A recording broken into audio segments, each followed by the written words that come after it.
Welcome in, guys.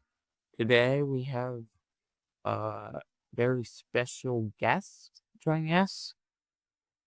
It's none other than LA Kings play-by-play analyst, Jim Fox. So we're just going to be talking about the NHL playoffs, and I'm just going to be asking some questions, so sit back, relax, and hope you enjoy this interview. Welcome in, everybody. Today we have a returning guest. Pleased to be joined by Jim Fox. You want to say hello? What's going on? How are you doing?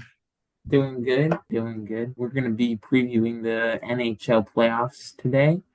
So we're just going to start by going through the list of teams that are in the NHL playoffs. So first off, the Eastern Conference teams, we got the Maple Leafs versus the Senators, followed by the Tampa Bay Lightning versus the Florida Panthers. Next up, the Washington Capitals versus the Canadiens. And then lastly, the Hurricanes versus the Devils. And then the Western Conference, as you can see on my right-hand side, I got the Jets versus the St. Louis Blues, the Stars versus the Colorado Avalanche, and the Golden Knights versus the Wild, and then the Kings versus the Oilers. So the first question I have for you is, what are your thoughts on the Kings playing the Oilers in the first round? Well, I'm much more optimistic this year than I have been in the past years. I know there's a lot of people out there who feel that Edmonton is not as deep as they once were, but I'm not even concerning myself at this point with Edmonton. I'm just thinking it from a Kings perspective. And I think the Kings are better in a lot of different areas. The goaltending is more solid. The progression up front of Quentin Byfield, the career life change for Kevin Fiala to become more of a predictable teammate. Edmondson on the blue line addition, Fogle up front addition. At the trade deadline, you bring in Kuzmenko. So there's a lot of different reasons, but I think the Kings certainly have more depth, more balance than they have in the past, and very optimistic this year against the Oilers. I think there's like a lot of good points you bring up there. Like the goaltending especially has been really, I thought that was really well last season. Like last season we had Cam Talbot and David Riddick, but I think this season we really upgraded the goaltending position, and I think that's what helped us win a lot of games this season with Darcy Kemper, Pierre-Luc Dubois trade in the offseason. Yeah, I think it was one of those things that it was okay in the past, but okay in the playoffs is not good enough. And if Darcy can come anywhere near his regular season numbers, because he was injured early in the season, didn't play as many games as the top goaltenders, but when you look at his numbers, he's right up there. He's top five in just about every category, and that gives the Kings a boost into the playoffs. So, what other matchups do you look forward to seeing in the first round? I would say a team that caught my eye, a couple of teams in the East that caught my eye, the Toronto Maple Leafs, when they came into the Kings and beat them at the Crypto.com Arena.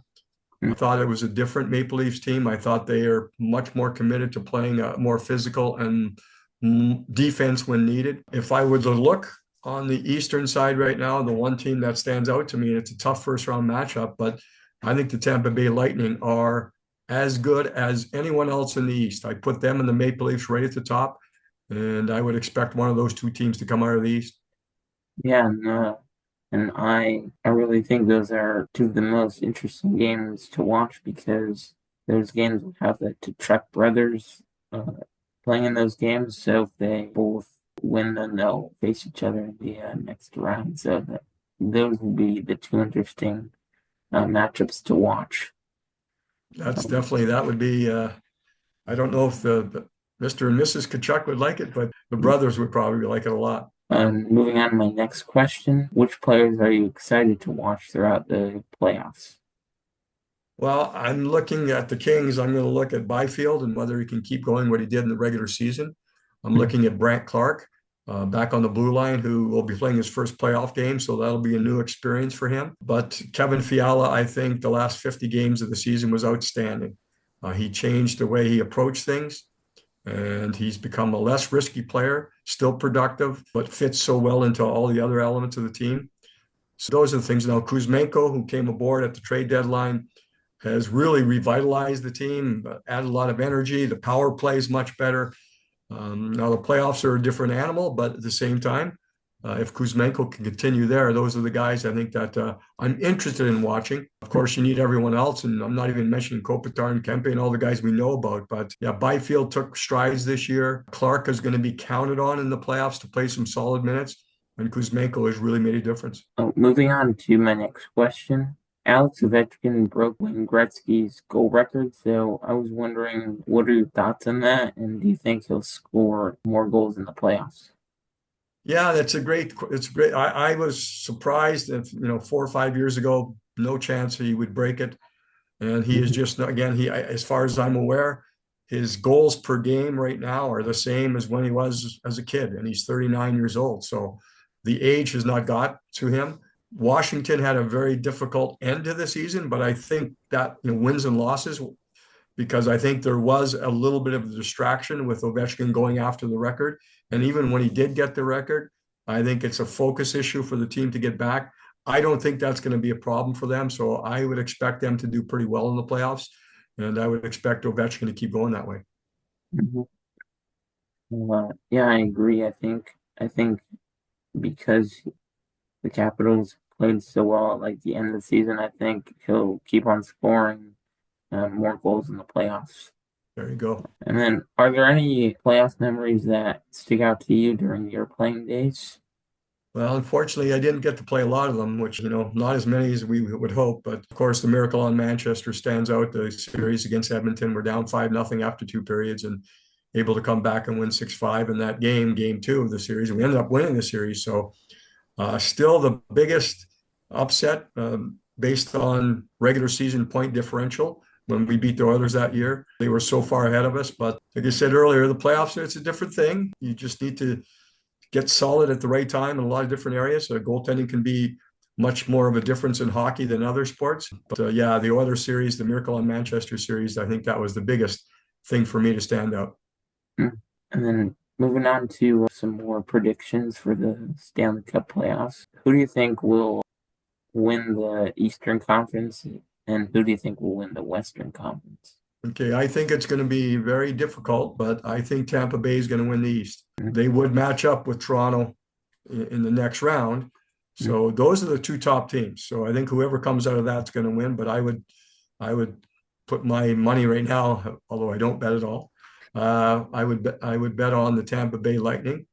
Mm-hmm. In the Western Conference, of course, I'm going to leave the Kings out of it because I want them to win, and I hope they can go through. Once you're in, you have a chance. Certainly not a favorite, I think, from most people's perspective. I think even the betting line right now, I think, has Edmonton favored over the Kings to start the series. But again, I'm much more optimistic this year for the Kings. I think they're a stronger team in a lot of different areas. But if I were looking to the West, Winnipeg's had a phenomenal year. Colorado probably favored over Dallas because of the Dallas injuries right now. But all in all, if I'm looking at the best team, unfortunately, I think it's the Vegas Golden Knights. And if everything went according to plan, I would say Vegas would win the West.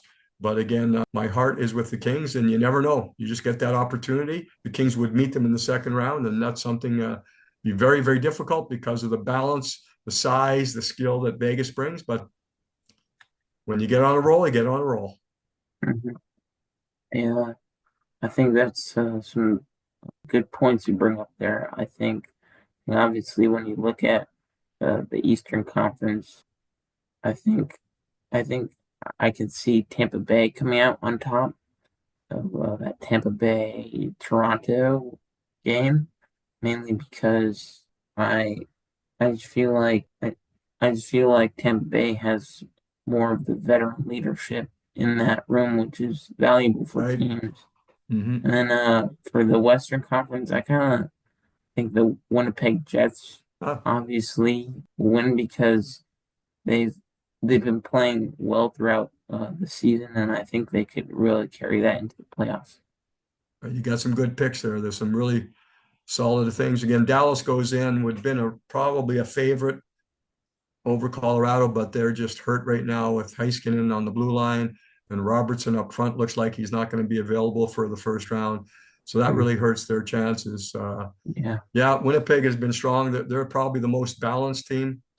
And I think I agree with you 100% on Tampa Bay. And, they have Hedman, they have Vasilevsky, they have Kucherov, and they've all been there. They've all won it, and that experience is invaluable in the playoffs. Yeah. And then who do you think will win the Stanley Cup at the end of the NHL playoffs? That's a great question. I would still think Vegas is the better team. Again, I always have to preface that type of an answer with I'm hoping the Kings can, but I'm just looking at the odds right now and what has happened in the regular season and what can continue. We hope things can change in the playoffs for the Kings to get on a roll and keep the Darcy Kemper going like it was, get that power play like it was at the end of the season. That will be a huge factor if that can continue. But again, balance, strength, speed, skill combination, of course, experience because they recently won. I think Vegas would be the favorite right now. Yeah, I I agree because Vegas is obviously they clinched the number one, uh, like like they clinched the Pacific Division, which is obviously a very very hard thing to do, especially when you look at the teams in the Pacific Division. Like the Oilers are obviously in there. The Oilers were in the Stanley Cup Final last year, so they were kind of like the best team in the Western Conference. So it was kind of hard to make it that far for the Oilers. But I think I think with like Vegas, I think they're accustomed to being in a hard division, so they'll advance far like into the postseason. There you go. All right. Thank you for your time, Jim Fox. And, My pleasure. Anytime. Let's get those Kings going in the playoffs. yeah, and hopefully we'll do something like this before the regular season starts next season. Well, let's hope we do another one in the second round with the Kings play on. How's that? Yeah. Thank you. Thanks. Thank you guys so much for tuning in to today's interview. If you guys enjoy today's interview, make sure you drop a like and consider subscribing. And I'll see you guys in the next video.